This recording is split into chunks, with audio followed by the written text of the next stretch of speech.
அனைவருக்கும் வணக்கம். அம்மா நல்லா இருக்கிறேன். பிள்ளைங்க நீங்க எப்படி இருக்கிறீங்க? அம்மா உங்களுக்கு என்ன நீங்க சொல்லி காட்ட பாருன்னு பாத்தீங்கன்னா, இந்த பாருங்க நெம்பரி பவர் தரக்கூடிய வல்லாரக்கீரையில வச்சு நான் துவையல அரைப்பறேன். குழந்தைங்களுக்கெல்லாம் ரொம்ப கொடுக்கலாம், அவ்வளவு நல்லது இது. பாருங்க, வல்லாரக்கீரை வச்சு துவையல் அரைக்கலாமா? வாங்க. இந்த பாருங்க, இந்த மாதிரி கழுவி ஆஞ்சி சுத்தம் பண்ணி அந்த காம்பெல்லாம் எடுத்துட்டு கழுவி சுத்தம் பண்ணி வச்சுக்கோங்க. இந்த பாருங்க, வல்லாரக்கீரை தண்ணி இல்லாமல் சுத்தம் பண்ணி இந்த பாருங்க வானலில் எண்ணெய் ஊற்றி அதில் போட்டு நல்லா வதக்குவோம்.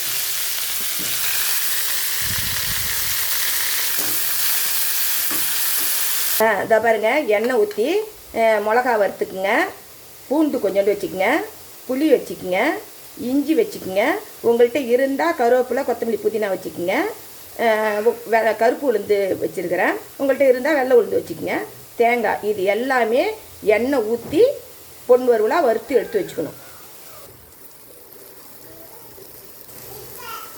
இதை பாருங்க, எவ்வளோ கீரை போட்டோம் இந்த பாருங்க, அப்படியே சுருண்டு வச்சு பாருங்க. இந்த மாதிரி நல்லா வதக்கிங்க கீரை எடுத்து. இந்த ஜாமானுக்குடைய இந்த கீரையை போட்டுக்குங்க. இதை பாருங்க, உப்பு போட்டுக்குங்க. இதை வந்து துவையல் பதத்துக்கு ரொம்ப குழன்னு இல்லாமல் கொஞ்சம் லைட்டாக நொறுக்கு துவையல் அரைச்சி வந்துடுவோம். இதை பாருங்க, இந்த துவையல் பதத்துக்கு அரைச்சிக்குங்க. இதை பாருங்க, வானலை வச்சு எண்ணெய் ஊற்றிக்குங்க, கடுகு உளுத்தம் பருப்பு போட்டுக்குங்க, பெருங்காயத்தூள் கொஞ்சம் போட்டுக்குங்க. கடுகு பொரிஞ்சு முடிஞ்ச உடனே இந்த துவையல் அரைச்சி எடுத்து அதில் போட்டுக்குங்க. மிக்ஸி ஜாரில் ரவ்வோண்டு தண்ணியை ஊற்றி கழுவி ஊற்றி இந்த பதத்துக்கு வச்சுக்கோங்க. கொஞ்சம் எல்லாம் சேர்ந்து அப்படியே திரண்டி வரும். இந்த பாருங்கள், நம்ம எல்லாமே வதக்கிட்டு செஞ்சதுனால ஒரு நிமிஷம் இருந்தாலே போதும். இந்த பாருங்கள், எல்லாம் கரெக்டாக வந்துச்சு பாருங்கள்.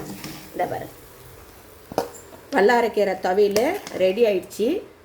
இந்த பாருங்கள், இது ஏன் நான் எப்பயுமே துவையல் வந்து இலையில வாழை இலையில் வைக்கிறேன்னு பார்த்தீங்கன்னா, அந்த சூட்டோடு வைக்கும்போது அந்த வாழை இலை வெந்து நல்லா அந்த மனம் நல்லா இருக்கும்.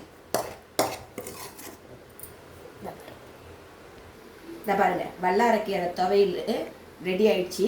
இது இட்லி தோசை எல்லாத்துக்குமே எல்லாம் இதை சாதத்தில் கூட குழந்தைங்க சாப்பிட்லாம்.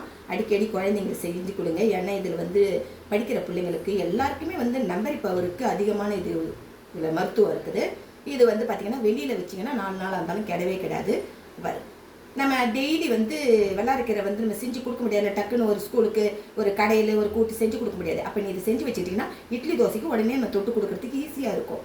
இந்த மாதிரி செஞ்சு நீங்களும் யூஸ் பண்ணி குழந்தைங்களுக்கு கொடுங்க. பாய்.